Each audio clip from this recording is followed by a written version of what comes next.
Hello everyone! Welcome to the continuation of RA 9710, the Magna Carta of Women. I am Elma Oseba from BS in Mathematics, second year. Section 24. Right to education and training. The state shall ensure the following. Women migrant workers have the opportunity to undergo skills training if they so desire before taking on a foreign job and possible retraining upon return to the country. Gender-sensitive training and seminars, and equal opportunities in scholarships based on merit and fitness, especially to those interested in research and development aimed towards women-friendly farm technology. Section 25. Right to representation and participation. The state shall ensure women's participation in policy-making or decision-making bodies in the regional, national, and international levels. It shall also ensure the participation of grassroots women leaders in decision and policy-making bodies in their respective sectors, including but not limited to the Presidential Agrarian Reform Council or PARC and its local counterparts. Community-based resource management bodies or mechanisms on forest management and stewardship, the National Fisheries and Aquatic Resources Management Council and its local counterparts, the National Commission on Indigenous Peoples, the Presidential Commission for the Urban Poor, the National Anti-Poverty Commission, and where applicable, the Local Housing Board. Section 26. Right to information. Access to information regarding policies on women, including programs, projects, and funding outlays that affect them, shall be ensured. Section 27. Social protection. The Social Security System or SSS and the Philippine Health Insurance Corporation or PhilHealth shall support indigenous and community-based social protection schemes. The state shall institute policies and programs that seek to reduce the poverty and vulnerability to risk and enhance the social status and rights of the marginalized women by promoting and protecting livelihood and employment, protecting against hazards and sudden loss of income, and improving people's capacity to manage risk. The state shall endeavor to reduce and eventually eliminate transfer cost of remittances from abroad through appropriate bilateral and multilateral agreements. It shall likewise provide access to investment opportunities for remittances in line with national development efforts. The state shall establish a health insurance program for senior citizens and indigents. The state shall support women with disabilities on a community-based social protection scheme. Section 28. Recognition and preservation of cultural identity and integrity. The state shall recognize and respect the rights of Moro and indigenous women to practice, promote, protect, and preserve their own culture, traditions, and institutions, and to consider these rights in the formulation and implementation of national policies and programs. To this end, the state shall adopt measures in consultation with the sectors concerned to protect the rights to their indigenous knowledge systems and practices, traditional livelihood, and other manifestations of their cultures and ways of life, provided that these cultural systems and practices are not discriminatory to women. Section 29. Peace and Development. The peace process shall be pursued with the following considerations. Increase the number of women participating in discussions and decision-making in the peace process, including membership in peace panels recognizing women's role in conflict prevention and peacemaking and indigenous system of conflict resolution. Ensure the development and inclusion of women's welfare and concerns in the peace agenda and the overall peace strategy, and women's participation in planning, implementation, monitoring, and evaluation of rehabilitation and rebuilding of conflict-affected areas. The institution of measures to ensure the protection of civilians in conflict-affected communities with special consideration for the specific needs of women and girls. Include the peace perspective in the education curriculum and other educational undertakings, and the recognition and support for women's role in conflict prevention, management, resolution, and peacemaking, and indigenous systems of conflict resolution. Section 30. Women in especially difficult circumstances. For purposes of this Act, women in especially difficult circumstances or WEDC shall refer to victims and survivors of sexual and physical abuse, illegal recruitment, prostitution, trafficking, armed conflict, women in detention, victims and survivors of rape and incest. and such other related circumstances which have incapacitated them functionally. Local government units are therefore mandated to deliver the necessary services and interventions to WEDC under their respective jurisdictions. Section 31. Services and interventions. Women in especially difficult circumstances shall be provided with services and interventions as necessary, such as but not limited to the following: temporary and protective custody, medical and dental services, psychological evaluation, counseling, psychiatric evaluation, legal services, productivity skills capability building, livelihood assistance, job placement, financial assistance, and transportation assistance. Section 32. Protection of girl children. The state shall pursue measures to eliminate all forms of discrimination against girl children in education, health and nutrition, and skills development. Girl children shall be protected from all forms of abuse and exploitation. Equal access of Moro and indigenous girl children in the Madaris. Schools of living culture and traditions, and the regular school shall be ensured. Gender-sensitive curriculum including legal literacy, books, and curriculum in the Madaris and schools of living culture and traditions shall be developed. Sensitivity of regular schools to particular Moro and indigenous practices such as fasting in the month of Ramadan, choice of clothing including the wearing of hijab, and availability of halal food shall be ensured. Section 33. Protection of senior citizens. The state shall protect women senior citizens from neglect, abandonment, domestic violence, abuse, exploitation, and discrimination.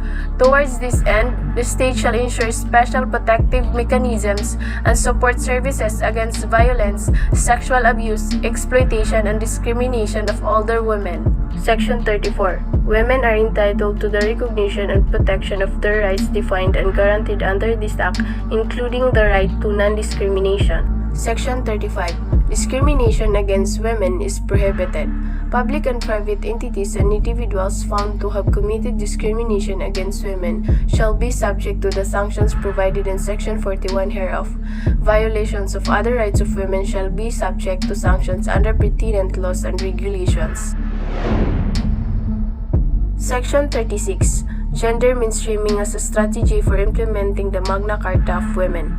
Within a period prescribed in the implementing rules and regulations, the National Commission on the Role of Filipino Women, or NCRFW, shall assist its gender mainstreaming program for consistency with the standards under this Act.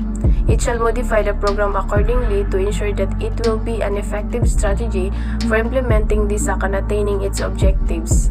All departments, including their attached agencies, offices, bureaus, state universities and colleges, government-owned and controlled corporations, local government units, and other government instrumentalities shall adopt gender mainstreaming as a strategy to promote women's human rights and eliminate gender discrimination in their systems, structures, policies, programs, processes, and procedures, which shall include but not limited to the following: planning, budgeting, monitoring, and evaluation for gender and development. Gender and development programs addressing gender issues and concerns shall be designed and implemented based on the mandate of government agencies and local government units. Republic Act No. 7192, Gender Equality Agenda of the Government, and other gender and development-related legislation, policies, and commitments. The development of gender and development programs shall proceed from the conduct of a gender audit of the agency or the local government unit and a gender analysis of its policies, programs, services, and the situation of its clientele. The generation and review of sex disaggregated data and consultation with gender or women's rights advocates and agency or women clientele. The cost of implementing gender and development programs shall be the agencies or the local government units' gender and development budget, which shall be at least 5% of the agencies or the local government units' total budget appropriations. Pursuant to Republic Act No. 7192, otherwise known as the Women in Development and Nation Building Act, which allocates 5% to 30% of overseas development assistance to gender and development. Government agencies receiving official development assistance should ensure ensure the allocation and proper utilization of such funds to gender-responsive programs that complement the government gender and development funds and annually report accomplishments thereof to the National Economic and Development Authority or NEDA and the Philippine Commission of Women or PCW. The utilization and outcome of the gender and development budget shall be annually monitored and evaluated in terms of its success in influencing the gender-responsive implementation of agency programs funded by the remaining 95% budget. The Commission on Audit or COA shall conduct an annual audit on the use of the gender and development budget for the purpose of determining its judicious use and the efficiency and effectiveness of interventions in addressing gender issues towards the realization of the objectives of the country's commitments, plans, and policies on women empowerment, gender equality, and gender and development. Local government units are also encouraged to develop and pass a gender and development code based on the gender issues and concerns in the respective localities based on consultation with their women constituents and the women's empowerment and gender equality agenda of the government. The gender and development code shall also serve as a basis for identifying programs, activities, and projects on gender and development. Where needed, temporary gender equity measures shall be provided for in the plans of all departments, including their attached agencies, offices, bureaus, state, universities, and colleges, government-owned and controlled corporations, local government units, and other government instrumentalities. To move towards a more sustainable, gender-responsive, and performance-based planning and budgeting, gender issues and concerns shall be integrated in, among others, the following plans.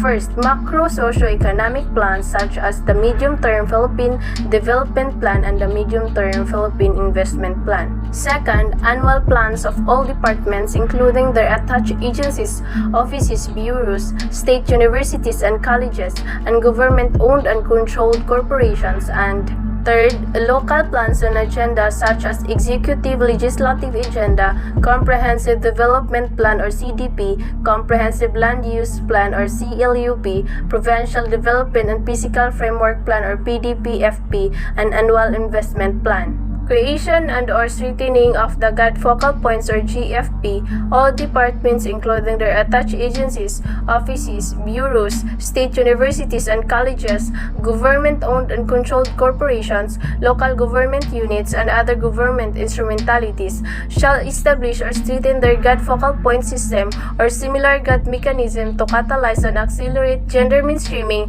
within the agency or local government unit. The GAD Focal Point system shall be composed of the agency head or local chief executive, an executive committee with an undersecretary or its equivalent, local government unit official or office in a strategic decision-making position as chair, and a technical working group or secretariat which is composed of representatives from various divisions or offices within the agency or local government unit.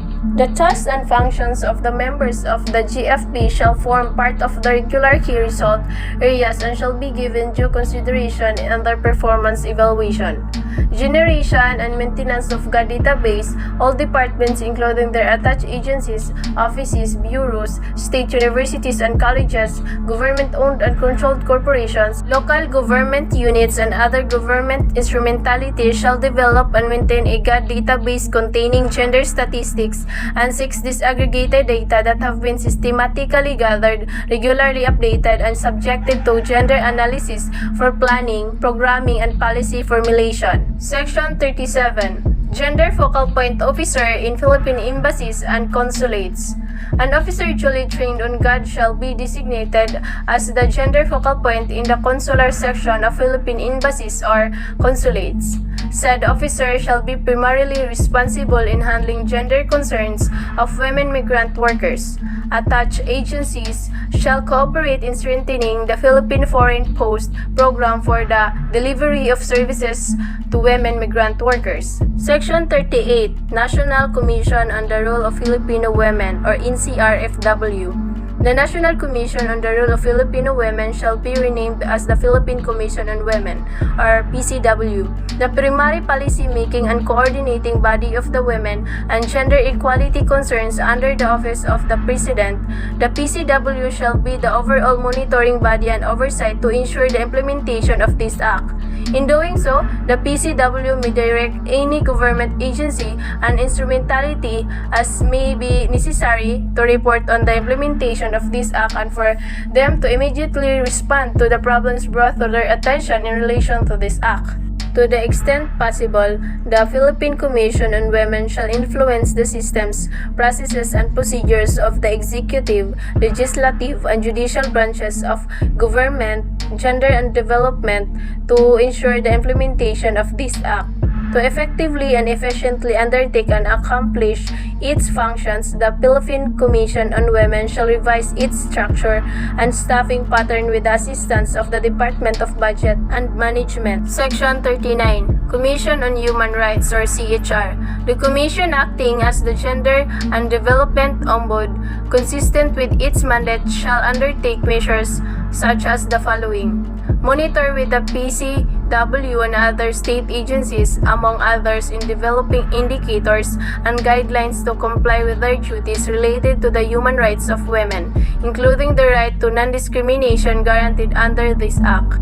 Designate one commissioner and or its human rights center to be primarily responsible for formulating and implementing programs and activities related to the promotion and protection of the human rights of women, including the investigations and complaints of discrimination and violations of their rights brought under this Act and related laws and regulations. Establish guidelines and mechanisms, among others, that will facilitate access of women to legal remedies under this Act and related laws, and enhance and protection and promotion of the rights of women, especially marginalized women. Assist in filing of cases against individuals, agencies, institutions, or establishments that violate the provisions of this Act, and recommend to the President of the Philippines or the Civil Service Commission any possible administrative action based on non-compliance or failure to implement the provisions of this Act. Section 40. Monitoring progress and implementation and impact of this Act. The Philippine Commission on Women, in coordination with other state agencies and the Commission on Human Rights, shall submit to Congress regular reports on the progress of the implementation of this Act, highlighting the impact thereof on the status and human rights of women, provided that the second report shall include an assessment of the effectiveness of this Act and recommend amendments to improve its provisions. Provided finally that these reports shall be submitted to Congress every 3 years or as determined in the implementing rules and regulations. Section 41. Penalties. Upon finding of the Commission on Human Rights that a department, agency, or instrumentality of government, government-owned and controlled corporation, or local government unit has violated any provision of this Act and its implementing rules and regulations, the sanctions under administrative law, civil service, or other appropriate laws shall be recommended to the Civil Service Commission and or the Department of the Interior and local government. The person directly responsible for the violation as well as the head of the agency or local chief executive shall be held liable under this Act. If the violation is committed by a private entity or individual, the person directly responsible for the violation shall be liable to pay damages.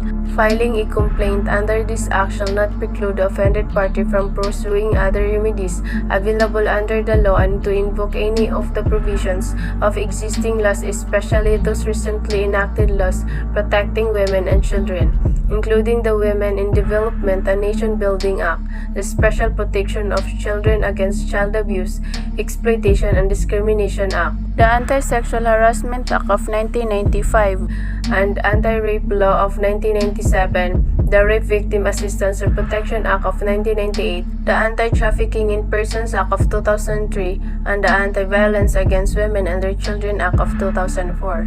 If violence has been proven to be perpetrated by agents of the state including, but not limited to, extrajudicial killings, enforced disappearances, torture, and internal displacement, such shall be considered aggravating offenses with corresponding penalties depending on the severity of the offenses. Section 42. Incentives and Awards. There shall be established an incentives and awards system which shall be administered by a board under such rules and regulations as may be promulgated by the Philippine Commission on Women to deserving entities, government agencies, and local government units for their outstanding performance in upholding the rights of women and effective implementation of gender-responsive programs. Section 43. Funding. The initial funding requirements for the implementation of this act shall be charged against the current appropriations of the agencies concerned. Thereafter, such sums as may be necessary for the implementation of this act shall be included in the agency's yearly budgets under the General Appropriations Act. The state shall prioritize allocation of all available resources to effectively fulfill its obligations specified under this act. The state agencies' budgets, which shall be at least 5% of their total budgetary allocation, shall also be utilized for the programs and activities to implement this act. Section 44. Implementing Rules and Regulations. As the lead agency, the Philippine Commission on Women shall, in coordination with the Commission on Human Rights and all concerned government departments and agencies including as observers, both houses of Congress through the Committee on Youth, Women and Family Relations, and the Committee on Women and Gender Equality, and with the participation of representatives from non-government organizations and civil society groups with proven track record of involvement and promotion of the rights and welfare of Filipino women and girls identified by the Philippine Commission on Women, formulate the implementing rules and regulations of this act within 180 days after its effectivity. Section 45. Separability Clause. If any provision or part hereof is held invalid or unconstitutional, the remainder of the law or the provisions not otherwise affected shall remain valid and subsisting. Section 46. Repealing Clause. Any law, presidential decree or issuance, executive order, letter of instruction, administrative order, rule or regulation contrary to or inconsistent with the provisions of this act is hereby repealed, modified, or amended accordingly. Section 47. Effectivity Clause. This act shall take effect 15 days after its publication in at least 2 newspapers of general circulation.